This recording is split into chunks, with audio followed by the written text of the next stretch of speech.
কোচবিহারে অভিষেক বন্দ্যোপাধ্যায় মদনমোহন মন্দিরে পুজো দিলেন তৃণমূলের সেনাপতি। জেলা নেতৃত্বের সঙ্গে রণকৌশল বৈঠক অভিষেকের। কোচবিহার লোকসভা আসন পুনরুদ্ধারের দলীয় বৈঠকে বার্তার দিকে নজর রাজনৈতিক মহলে।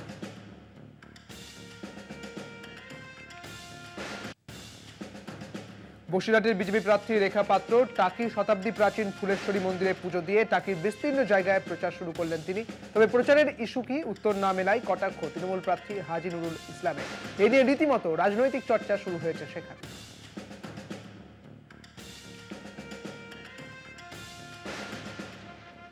বীরভূম লোকসভা কেন্দ্রে বিজেপি প্রার্থীর নাম ঘোষণা হওয়ার পর বীরভূমের মাটিতে পা রাখলেন প্রাক্তন আইপিএস দেবাশিস ধর। তারাপীঠে পুজো দিয়ে প্রচার শুরু করেন তিনি। জনসেবা করার কথা ভেবে তাঁর রাজনীতিতে আসা। কলকাতা টিভিকে একান্ত সাক্ষাৎকারে জানালেন সে কথা।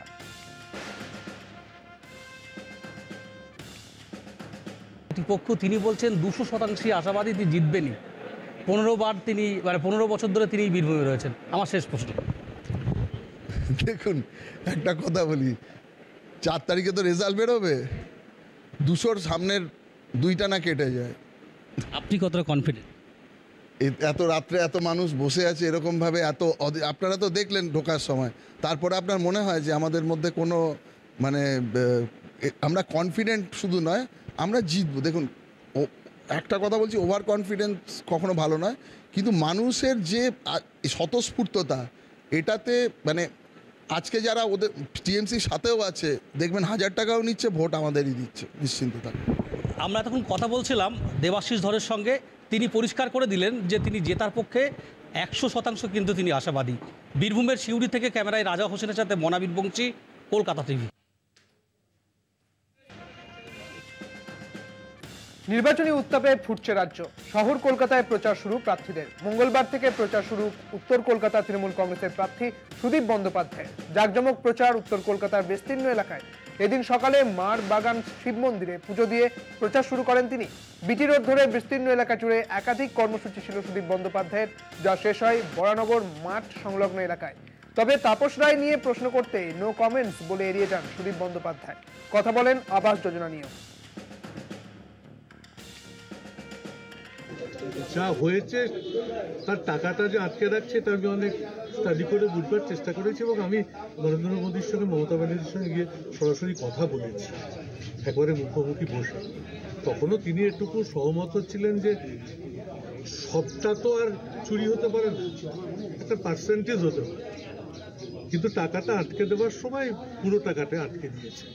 এ ব্যাপারে অভিষেক একদম কারেক্ট বলছে যে গত 3 বছরে টাকা আসে, এবং সেটা আমি দিল্লিতে খুব কাছ থেকে বসে দেখেছি, এবং এটা উন্নত কথা। আমি সরাসরি মোদীজির সঙ্গে কথা বলেছি, এবং গিরিরাজ সিং তিনি নিজের আসন থেকে উঠে এসে পার্লামেন্টে আমার পাশে বসে এসে বলেছে যে আমার দপ্তরের এটা এখন আর ব্যাপার নেই, এটা প্রধানমন্ত্রীর কাছে ব্যাপার।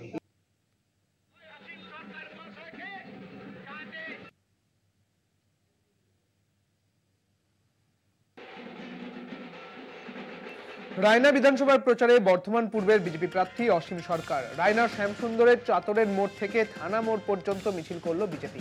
এদিনের প্রচার থেকে তৃণমূল নেতাদের চোর বলে কটাক্ষ করেন অসীম সরকার। প্রচারে সাধারণ মানুষ সাড়া দিচ্ছেন বলে দাবি অসীমের। নির্বাচনের প্রচারে উপস্থিত ছিলেন জেলা স্তরের বিজেপির নেতারা।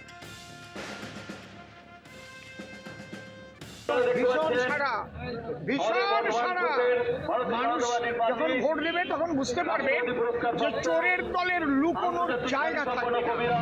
ওরা বলবে না হ্যাঁ ওরা এগিয়ে থাকবে, চুরিতে এগিয়ে থাকবে, নারী ধর্ষণে এগিয়ে থাকবে, ভোটে এগিয়ে থাকতে পারবে না ওরা, এটা জেনে রাখবে।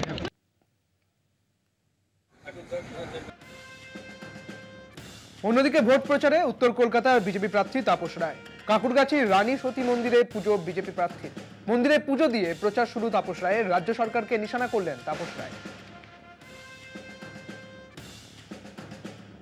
উনি জানি যে ফেডারেল স্ট্রাকচারের কথা যারা বলে সেটা যেন শুধু কেন্দ্রের দায়িত্ব, রাজ্যের কোনো যেন দায়িত্ব নেই। রাজ্য সহযোগিতা করে না, হিসাব চাইলে দেয় না, বিভিন্ন প্রকল্প নিজেদের বলে চালায়। কেন্দ্রের প্রকল্প, প্রধানমন্ত্রীর প্রকল্প, নানাবিধ যে কেন্দ্রীয় প্রকল্পগুলো সেগুলো নিজেদের বলে চলে, সবই ঠিক আছে, কিন্তু যথাযথ ব্যবস্থা যদি গত 13 বছরে নেওয়া যেত তাহলে এইভাবে খড়কুটোর মতন বা কাঁচা যে বন্দোবস্ত ব্যবস্থার মধ্যে মানুষকে রাখা হয়েছিল সেটা এভাবে একটা কয়েক মিনিটের ঝড়ের তাণ্ডবে এই অবস্থায় পড়তো না। ধর্মতলা এখন ধর্নাতলা হয়ে গিয়েছে। 100 দিনের ওখানে বসে ওরা কাঁদছে। লোকসভা ভোটের ইস্যুতে হল কর্মসংস্থান, উন্নয়ন আর দুর্নীতির বিরুদ্ধে নীতির লড়াই ও প্রতিবাদ। নির্বাচনী প্রচারে মিছিল সহযোগে বেরিয়ে এমনই বার্তা দিলেন আরামবাগের সিপিএম প্রার্থী বিপ্লব মৈত্র।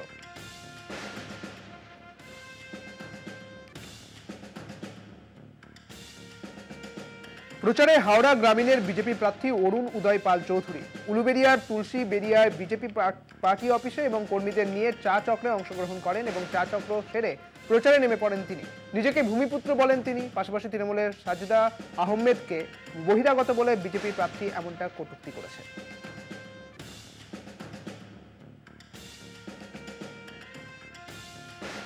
প্রচারে গিয়ে স্থানীয় এক মহিলাকে বিজেপিতে যোগদান করলেন বিজেপি প্রার্থী সৌমিত্র খাঁ।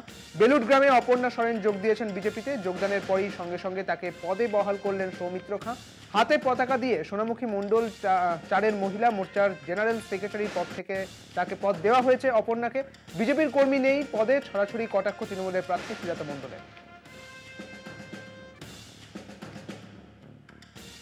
সাধারণ গ্রাম্য মহিলা, তৃণমূল কংগ্রেস যেভাবে মহিলাদের উপর আক্রমণ করে এবং যে জায়গায় পাত্রসারে মহিলাদের উপরে অত্যাচার করে, সাধারণ গ্রামের 8 পড়ে মহিলা যোগদান করেছেন, 50টা পরিবারকে যোগদান করিয়েছেন এবং আমরা তাকে দলীয় জায়গা দিয়েছি। বিষ্ণুপুরের বিজেপি প্রার্থী দেখছেন কোথাও লোক পাচ্ছি না, চলো জোরজার করে নিজের দলের কর্মীকে জয়েন করিয়ে দাও। তো ইনি নিজের দলেরই কর্মী ছিলেন, বিজেপিরই কর্মী, বিজেপিরই নেত্রী ছিলেন, তাই তাকেই জয়েন করিয়ে রাতারাতি আবার পদ দিয়ে দিলেন জিএস। মানে সত্যি বিজেপির লোক নেই কিন্তু পদের ছড়াছড়ি, এটাই হাস্যকর লাগে।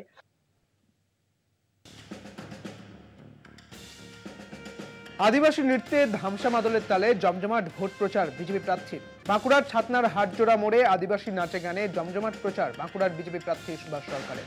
এদিন প্রচারে বেরিয়ে আদিবাসী নৃত্যের সাথে মাদল বাজিয়ে উৎসাহ দিয়ে জনসংযোগ করে ভোট প্রচার করলেন সুভাষ সরকার।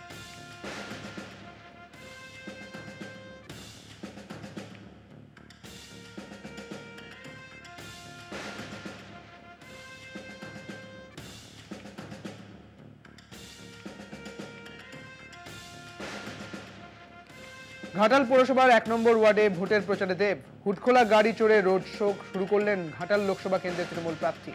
সুখচন্দ্রপুর থেকে আরগোড়া শীতলা মতো মন্দির এবং রক্ষাকালী মন্দিরে পুজো দিয়ে পাশাপাশি আরো কয়েকটি ওয়ার্ডে পৌঁছন দেবের প্রচার গাড়ি। অভিনেতা সাংসদের রোড শো দেখতে রাস্তার দুধারে ভিড় করেন সাধারণ মানুষ। কেউ কেউ দেবকে মিষ্টিমুখ করিয়েছেন।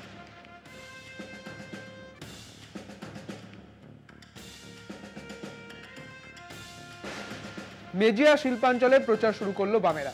এদিন বাঁকুড়া লোকসভা কেন্দ্রে বাম প্রার্থী নিরঞ্জন দাশগুপ্ত প্রচার করলেন। প্রচার মিছিলে পা মেলালেন বাম কর্মী এবং সমর্থকেরা। মেজিয়ার শ্যামাপুকুরে সিপিআইএম জোনাল কার্যালয় থেকে শুরু করে এই মিছিল পরিক্রমা এবং তারাপুর, তেওয়ারি, ডাঙ্গা সহ একাধিক গ্রামে এই মিছিল ঘোরে। বাম প্রার্থীর দাবি, জনগণের আশীর্বাদ নিয়ে এই লাল ঝান্ডার সৈনিক দিল্লির সংসদে পৌঁছবে। সকলের প্রার্থী তা আপনাদের সকলকে একটা কথাই বলতে চাই, আপনাদের কথাগুলো যদি সংসদে পাঠাতে হয় বামপন্থীদের জয়যুক্ত করার প্রয়োজন, না হলে আপনাদের রোজকার কথাগুলো সংসদে গিয়ে পৌঁছবে না। লুটে খাওয়া মানুষের প্রতিনিধি যারা, তাদেরকে একটি ভোটও দেবেন না। ভোট দিন খেটে খাওয়া মানুষের প্রতিনিধিদের। দ্বিতীয় দফায় 26 এপ্রিল বালুরঘাটে ভোট। প্রচারে বেরোলেন বালুরঘাট লোকসভা তৃণমূল কংগ্রেসের প্রার্থী বিপ্লব মিত্র। নির্বাচনী প্রচারে বিপ্লবের সঙ্গে দেখা গেল গঙ্গারামপুর পৌরসভার চেয়ারম্যান প্রশান্ত মিত্রকেও। এলাকাবাসীর বাড়ি বাড়ি গিয়ে প্রচার করলেন বিপ্লব এবং প্রশান্ত। তুলে ধরলেন রাজ্য সরকারের উন্নয়নের খতিয়ান। আমাদের নেত্রী মমতা ব্যানার্জি তো একদিকে উন্নয়ন করছে এবং তার সঙ্গে সঙ্গে আমরা আমাদের এই প্রার্থীকে জিতিয়ে যদি পাঠাতে পারি, কারণ তার যে একটা সাংসদের কোটা, সেই কোটার থেকে আমরা প্রচুর কাজ করতে পারবো গঙ্গারামপুরের তথা এই জেলার বুকে, এবং তার সঙ্গে সঙ্গে গঙ্গারামপুর পৌরসভাও আরও বেশি করে কাজ করতে পারবে। এই গঙ্গারামপুরের বুকে 18টা ওয়ার্ড যে আছে, 18টা ওয়ার্ডেই আমরা প্রচুর কাজ করতে পারবো।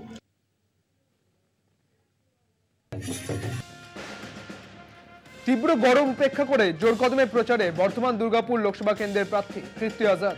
মঙ্গলবার সকাল থেকে দুর্গাপুরের বিভিন্ন এলাকায় প্রচার করলেন তৃণমূলের প্রার্থী। পুরুলিয়া আদিবাসী পাড়ায় মন্দিরে পুজো দিয়ে মিছিলে সামিল হন তিনি। হাজার হাজার কর্মী সমর্থকদের নিয়ে এরপরে যান কমলপুরে, সেখানেও ভোটের প্রচার করেন। তারপর রঘুনাথপুরে একটি জনসমাবেশ করেন তিনি।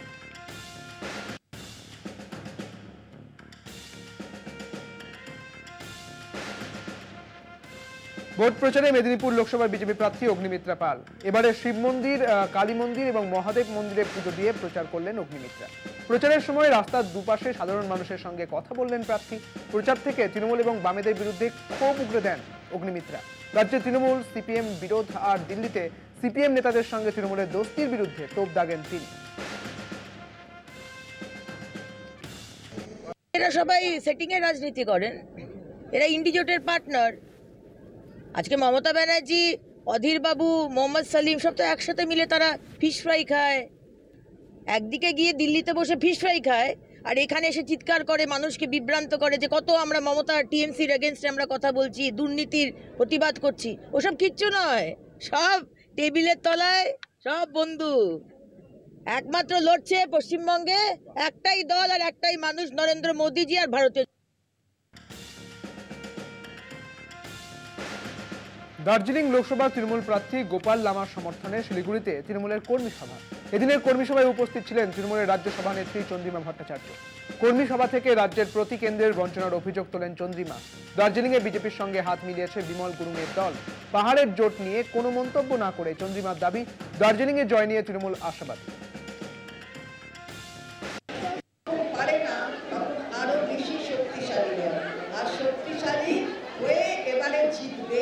এবারে আমরা 100% বলতে পারি আমাদের প্রার্থী গোপাল লামা সজ্জন একজন মানুষ, তিনি জিতবেন। আর আমাদের এই সাংগঠনিক জেলার মধ্যে নির্মল চন্দ্র রায়, তিনিও আছেন 14টা ওয়ার্ড তার, তিনিও।